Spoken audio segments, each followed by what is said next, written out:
Hi everyone! For today's video, ang i-discuss natin ay basic logic. Isang topic ito para sa math in the modern world. Okay, so let's start.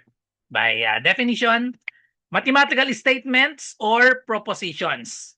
So ang definition, a statement, also called a proposition, is a declarative sentence that has exactly one truth value.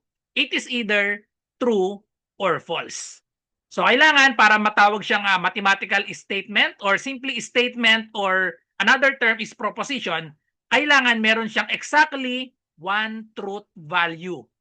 Pwedeng true or false. Kailangan isa lang. Pag dalawa, hindi na pwedeng maging, hindi na siya statement or proposition. Okay, so example. So examples, ito yung mga statement natin and then ito naman yung truth value niya. So we have number 1, 5 plus 3 is equal to 8. So alam natin pag inad niyo yung 5 and 3 equal siya sa 8. So ang truth value lang niya ay true. Kaya siya ay statement. Ang value lang niya true, hindi pwedeng maging false. So true lang. Kapag isa lang yung truth value, ibig sabihin nun, example siya ng statement or proposition. Another, we have 12 is an odd number. So ano bang truth value ng 12 is an odd number? Alam natin itong 12, ito ay even number. So ibig sabihin, ang truth value niya ay false. Statement siya kasi ang truth value niya isa lang, which is false. Another example, the Philippines is in Asia. So tama, ang Philippines ay nasa Asia, so ang truth value niya ay true. And then last example, 10 is less than 2. So alam natin ang 10 ay greater than 2. Kaya ang sagot dito ay false. So ito yung mga example ng statements or proposition kasi ang truth value niya ay isa lang. Either true or false. Okay? So ito naman yung tinatawag na non-statements. Okay? So definition, this cannot be assigned a truth value. So hindi natin alam kung ano yung truth value niya, kung true or false ba siya. Okay, so examples. Number 1, what time is it? So what time is it? Hindi natin alam kung true or false yan kasi question. So hindi siya statement. Another, please sit down. So hindi rin siya statement kasi hindi natin alam kung true or false ba siya. And then we have x plus 5 equals 10. So x plus 5 equals 10. Hindi natin alam kung true ba to or false kasi yung x, depende kung anong value na ilalagay natin sa x. So pag equation, hindi natin masasabi kung true yan or false. Dapat may value itong x.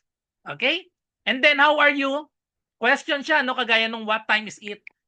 So again, how are you question, hindi siya statement. So yan yung mga example ng non-statements. These are questions, commands, or open sentences. So kapag meron tayong question, commands, or open sentences, yan ang mga example ng non-statements. Kasi hindi siya pwedeng maging true lang or false. Kaya siya tinatawag na non-statements. Okay, so example. So activity number 1 is statement or not. So identify lang natin. Write S if it is a statement and NS if not. So number 1, 9 is divisible by 3. So ano ba yung sagot dito? 9 is divisible by 3. True siya. Hindi siya pwedeng maging false. True lang. So therefore, siya ay letter S, statement. Okay? Number 2, close the window. Parang nabanggit ito kanina sa non-statement. Command siya, di ba? Close the window, hindi siya pwedeng maging true or false. So yan ay not statement. NS. Next, we have x is greater than 5. So kapag inequality or equation, hindi natin siya masasabing statement kasi depende yan sa value ng x. So hindi natin masabing true siya or false kasi walang value yung x. So yan ay NS, not statement. And then number 4, the earth revolves around the sun. So alam natin ang value nito ay true. Ang truth value nito true. Hindi pwedeng maging false. The earth revolves around the sun. True yan, kaya yan ay statement. And then last, what is your name? Question. Kapag question, command, open sentences, yan ay not statement. Kaya, what is your name? Question yan. Kaya, not statement, NS. So next, definition of truth values. So we have every mathematical statement has only one truth value. So every mathematical statement meron lang one truth value. Example, statement and kanyang truth values. Parang additional example lang to nung nauna kanina. So 25 is a perfect square. Ano ang truth value niya? 25 is a perfect square. So alam natin ang 25 ay 5 times 5. So ibig sabihin, perfect square siya. So therefore, true ang kanyang truth value. Next, we have 18 is a prime number. So ang 18 ay hindi prime number ang 18, ano? Kasi pag sinabing prime number, kailangan ng factor niya 18 and 1 lang. 18 times 1 lang. Kaso ang 18 pwede siyang 9 times 2. Kaya 18 is not a prime number. So ibig sabihin, ito ay false. Next, square root of 49 is 7. So ito ay true kasi ang 49 ay 7 times 7 equals sa 49. So therefore, ito ay true. And then last, 13 is divisible by 4. Hindi to divisible by 4 kasi may remainder. 13 divided by 4 is equal to 3, remainder 1. Since 3 times 4 is 12 plus 1, 13. So therefore, ang truth value niya ay false. Okay, next. Next definition, so we have logical connectives. Simple statements can be combined to form compound statements. So mamaya gagamitin natin itong dalawang example natin ng statements. Let P is an even number. So ang 8 is an even number. So true siya, di ba? 8 is an even number. Even number, ibig sabihin nagtatapos sa 2, 4, 6, 8, and 0. So true siya. And yung Q naman natin, 15 is divisible by 4, false. Kasi ang divisible by 4 ay 12 tsaka 16. 15 is not. Okay, so gamitin natin mamaya yung dalawang statement na ito. So meron tayong 5 logical connectives. Isa-isahin natin. Number 1, negation. Negation, ibig sabihin yan, not. Okay. So ito yung symbol natin ng negation. Minsan sa ibang books nakalagay, imbis na parang hyphen lang siya na may pababa. Pero pwede rin niyang isulat sa ibang book, ganito yung symbol niyan. So same lang yun ang ibig sabihin. Okay? So ang symbol, negation, not ang ibig sabihin ng negation. So meaning, opposite ng truth value. So example, P, statement P natin, 8 is an even number. So true siya. 8 is an even number. Ang negation niya ay magiging not P. Ayan, negation, lagyan lang natin ng symbol na ganyan. Or pwede, ganito, same lang yan. Not P, ibig sabihin niya, kabaligtaran ng 8 is even number. So therefore, 8 is not. Ayun, meron lang not. 8 is not even number. So syempre, kapag kabaligtaran, kung true yung P, ibig sabihin, yung not P ay kabaligtaran niya, magiging false. Okay? So ito yung truth value ng negation natin. Truth table natin, kapag meron tayong P, not P, kabaligtaran lang ito. So kapag true yung truth value ng P, ang negation niya ay false, kabaligtaran. Kapag false naman, kabaligtaran niya ay true. So yan yung truth table para sa negation. So pinakamadali ito sa logical connectives. Next, number 2, conjunction. Conjunction, ibig sabihin yan, and. So sa conjunction, ang symbol natin ay P. Ayan, so nakabaligtad lang na ganito. Parang letter V na baligtad. Ang basa dito ay P and. And ang basa dito, P and Q. Okay? So true only if both statements are true. So magiging lang siyang true if both statements are true. Kailangan yung P ay true, yung Q ay true din para siya maging true. And then the rest, magiging false na yon. So ito yung truth table natin. Ayan. So magiging true lang siya. P and Q, magiging true lang siya kapag parehas true. And then the rest, combination ng true and false, automatic false yan. False and true, false. Siyempre, kapag dalawang false, automatic false na rin yun. Okay? So example, P, 8 is even. 8 is even, alam natin ito ay true. Tama? So yan ay true. And then 15 is divisible by 4. Ito ay false kasi 15 hindi siya divisible by 4. So ibig sabihin, pag kinuha natin yung P and Q, so P and Q, ang magiging sagot natin ay false. Kasi true, and false ay magiging siyang false. Magiging true lang ang end kapag parehas true. Kapag yung isa ay false, so hindi siya magiging true, false siya. Okay? Next, we have disjunction, or naman ito, or. So, symbol natin, letter V.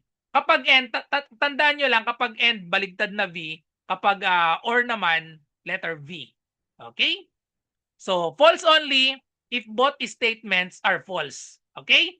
Magiging false lang siya kapag both, kapag or. Okay?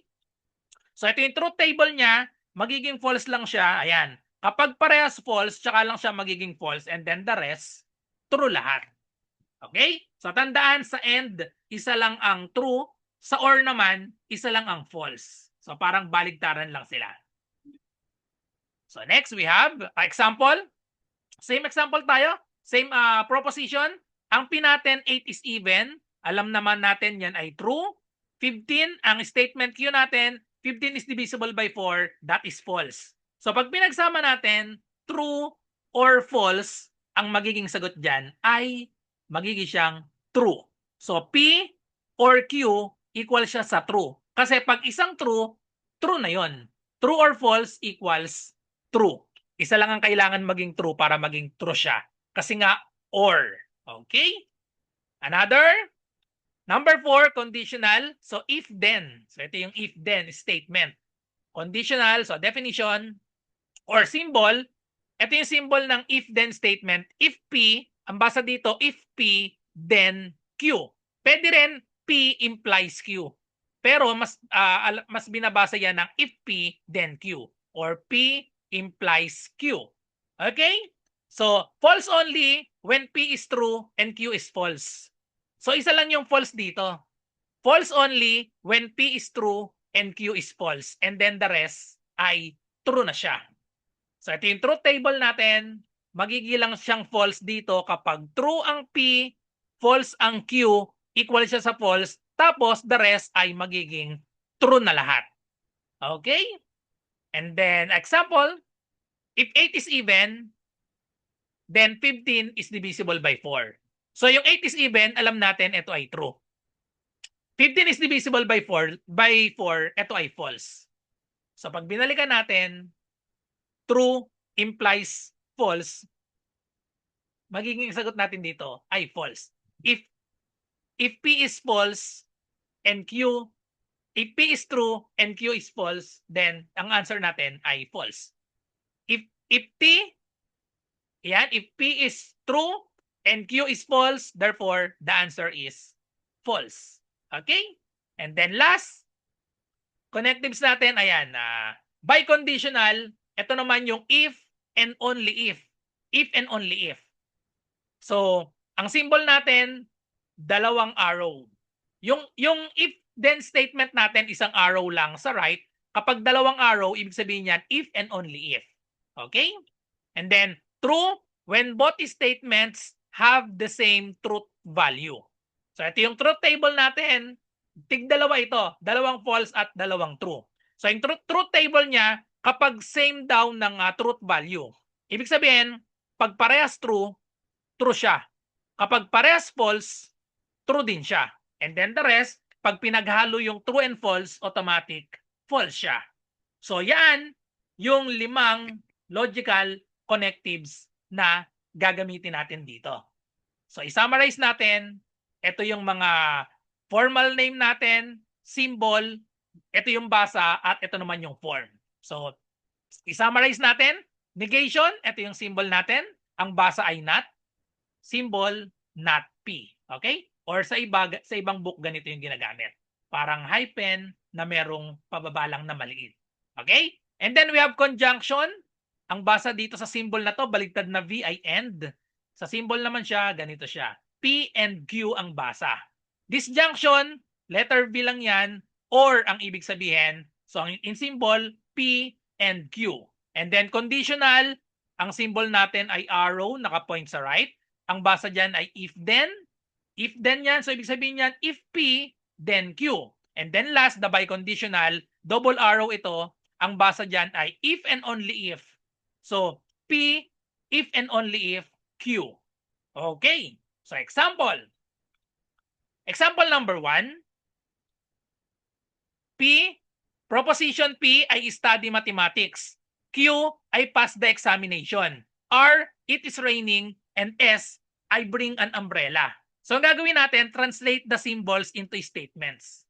Okay, so meron tayong 10 examples. Number 1, not P. So ibig sabihin nito, not P, punta lang tayo sa proposition P. I study mathematics. Not P, kabaligtaran. Ano yung kabaligtaran ng I study mathematics? Di syempre, I do not study mathematics. Okay? So ito pala yung mga symbol natin. Ayan, para hindi tayo malito. So ang number 1, ang sagot natin, so negation yan. Ito yan, not P. So ibig sabihin, I do not study mathematics sa statement. So itatranslate natin lahat ng symbol na ito into statements. Okay? Number 2. P, ano ang basa dito? Baligtad na V. Ito ay end. Ito siya. P and Q. Okay? So puntahan natin yung P. Ang P ay study mathematics. Ang Q naman ay pass the examination. So para isulat yan sa statement, ang gawin lang natin, kopyahin lang itong P and Q, lagyan ng end sa gitna. So therefore, paano siya isulat? I study mathematics and nilagyan lang natin ng end. Itong P and Q natin. I study mathematics and I pass the examination. Okay? Number 3. So, ibig sabihin nito, P or Q naman ang basa dito. P or Q, pag letter V or yun. Yun, letter V or. So, ang basa, P or Q. So, again, balikan natin yung statement P and Q. Kopyahin lang natin yan, lagyan ng or sa gitna. Parang same lang ng number 2, papalitan lang natin yung end ng or. Okay? So, ito na siya. I study mathematics or I pass the examination. Okay? And then next we have P implies Q or ang basa dito ay if P then Q. So ito na siya, conditional. If then, if P then Q. So ibig sabihin, etong P natin, gagawin lang natin na if then statement. Yung I study mathematics, lagyan lang natin ng if sa harap. If I study mathematics, ito namang I pass the examination, lalagyan lang natin ng then. So therefore, sa statement siya ay, if I study mathematics, then I pass the examination, nagkaroon lang ng if, tapos then, nagkaroon ng, ayun, comma. So ganun lang siya i-translate into statement, from symbol to statement. And then last, we have P and Q. Number 5, 1 to 5, puro P and Q lang ang ginamit natin. So if and only if ito, so ito yung symbol natin, double arrow, if and only if ang basa. So P, then Q. So paano yan isulat? So sa words ay magiging siyang, I study mathematics, kopyahin lang yung P, and then lagyan lang natin ng if and only if. Idugtong natin itong I pass the examination. I study mathematics if and only if I pass the examination. Okay? So next set, number 6 to 10 naman tayo. So gagamitin na dito yung R tsaka S. Sa number 6, Q pa rin ito. So balikan natin yung Q. Negation ano? Ang 6 natin, negation ng Q. Not Q, ibig sabihin, opposite ng I pass the examination. Ano ang opposite? Ayan, not P tayo or not Q. Opposite ng I pass the examination, di I do not or I did not pass. So I do not pass the examination. Negation ng Q. Okay? Ang Q natin ay pass the examination. For 7, 8, 9, 10, puro R and S ang gagamitin natin.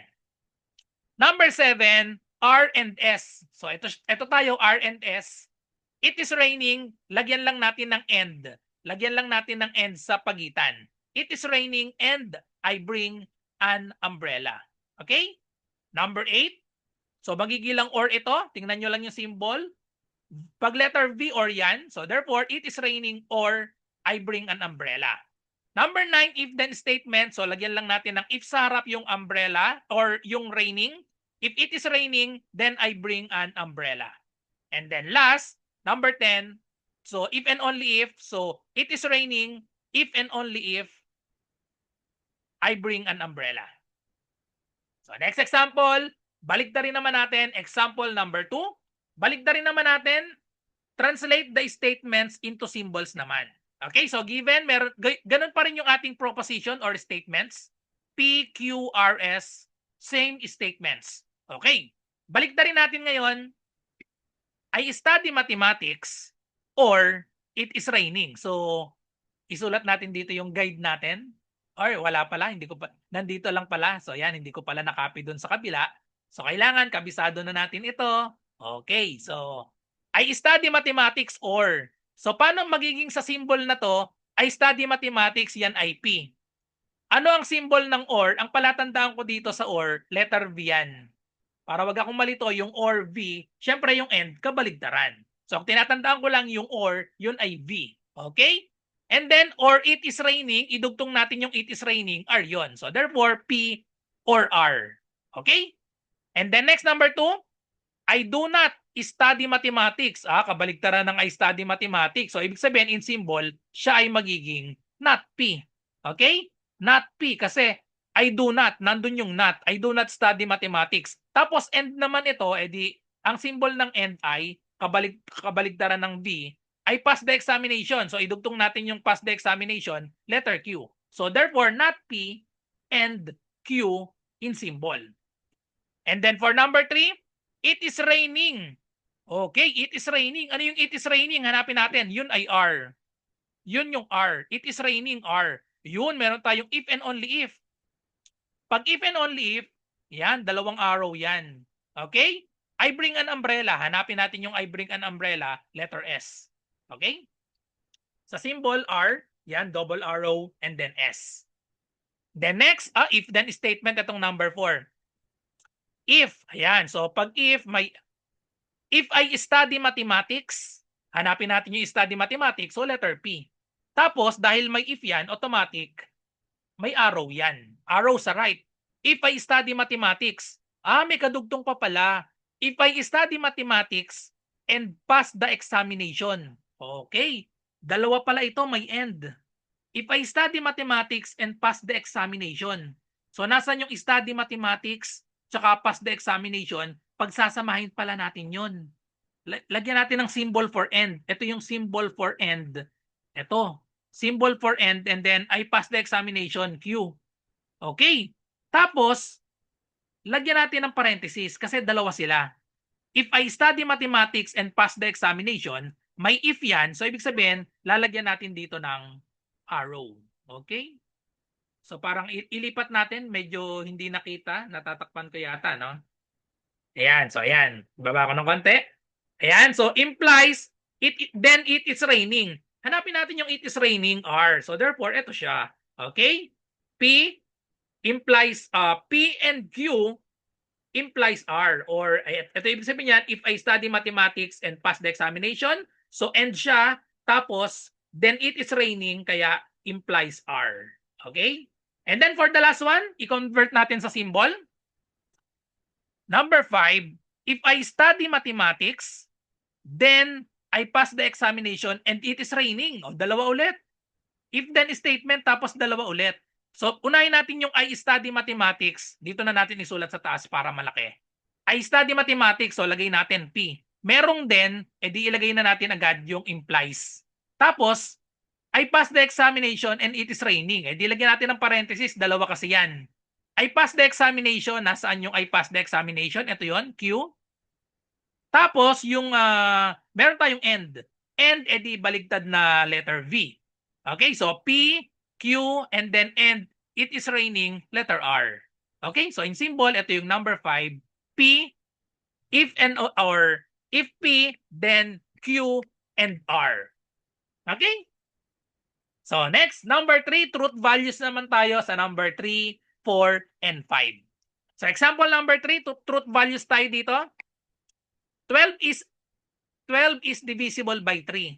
So alam natin 12 is divisible by 3. Tama siya, no? O ito pala muna yung mga guide natin. So kinopya ko dito para may guide tayo. So 12 is divisible by 3. Alam natin ang truth value niyan ay true. 12 is odd.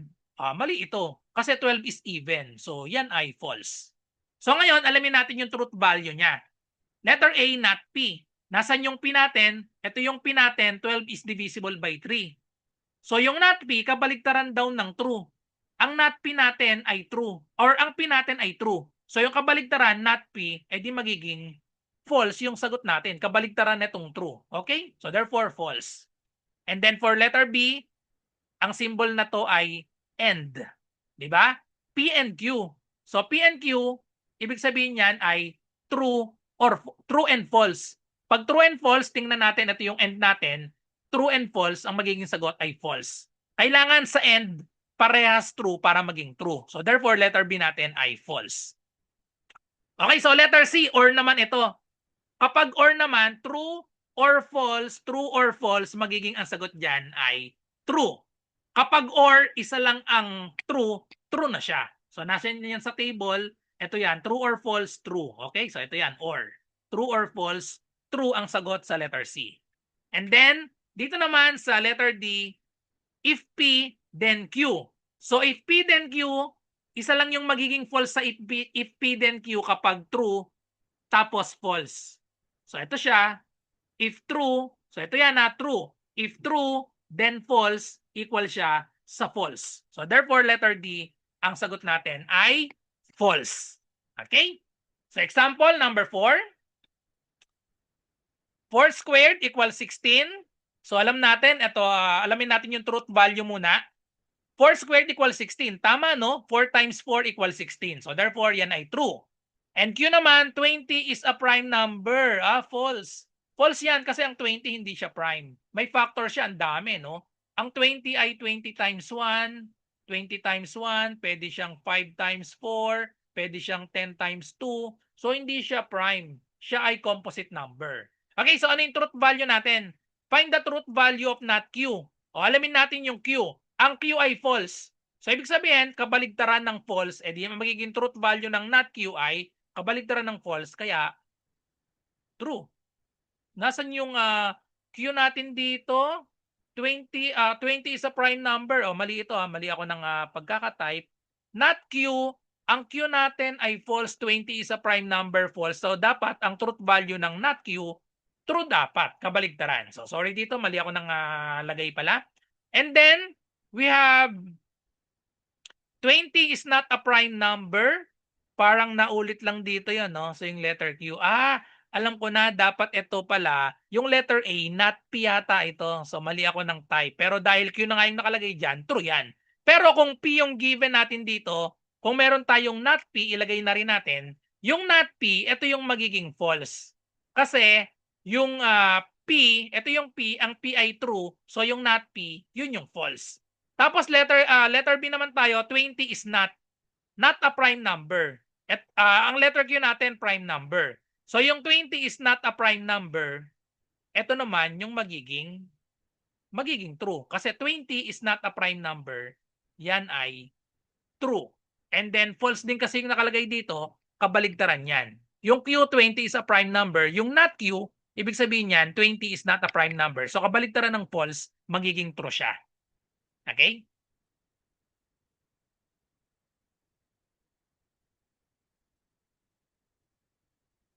Okay, so number 5. Ayan, example number 5, find the truth value. So meron tayong guide dito, yung table, si-summarize natin. Ayan, so para may guide, so number 1, 10 is divisible by 5 and 10 is odd. So find the truth value. Alamin muna natin yung truth value nito. 10 is divisible by 5. So alam natin yan ay true. Okay? End. Okay, end tayo end. 10 is odd. Yung 10 is odd, false. Okay. Kapag end, ano yung truth value niya? Kapag end, nagiging true lang kapag parehas true and the rest false. So ibig sabihin, ang sagot sa number 1, magiging siyang false. True and false equals false. So andito siya. True and false equals false. Ito yan, eksakto. Ayan, end. Okay? Next, number 2. 7 is prime. Tama. 7 is a prime number. True. Or 12 is odd. Yung 12 is odd, mali, no? Kasi even ito. So true or false ito. True or false. Kapag or naman, isa lang yung true, magiging true na siya. So therefore, ang tamang sagot dito ay true. True or false equals true. Nasaan siya sa table? Ito siya. Or, tapos true or false, ito siya. True or false, magiging siyang true. Okay? And then number 3, 8 is not divisible by 2. So anong truth value nito? 8 is not divisible by 2. Yung 8 divisible sa 2 siya. So kabaligtaran, kung 8 is not divisible by 2, edi ang magiging sagot dito ay false. Okay? Kasi 8 is divisible by 2 dapat. And then next number 4, if 9 is divisible by 3, alamin natin ang truth value niyan. 9 is divisible by 3, yan ay true. Then 9 is even, that is false. O pag pinagsama natin, T implies Q, or if true, then false, ang magiging sagot niya ay false dapat. So nandito siya, dito siya makikita, ayan, kapag true, tapos if true, then false, ang sagot sa kanya ay false. Ang truth value niya ay false. And then last, 15 is divisible by 5. True. If and only if, ayan, double arrow ito, no? 15 is odd. Okay, 15 is odd. True. Dalawang true, no? 15 is divisible by 5. True. If and only if 15 is odd. So, dalawang true, ibig sabihin yan, true parehas. So, true lahat. So, pag true lahat, true parehas, di magiging true na rin siya. Okay? So, that's it. Thank you for watching. I hope may natutunan kayo sa video na ito tungkol sa basic logic. So, good luck sa lahat ng mga nagre-review para dyan sa Mathematics and the Modern World. Kapag first time nyo sa channel ko, don't forget to subscribe and hit the bell button para updated kayo sa mga susunod pang i-upload ko na mga video lessons about math in the modern world. Bye-bye and God bless.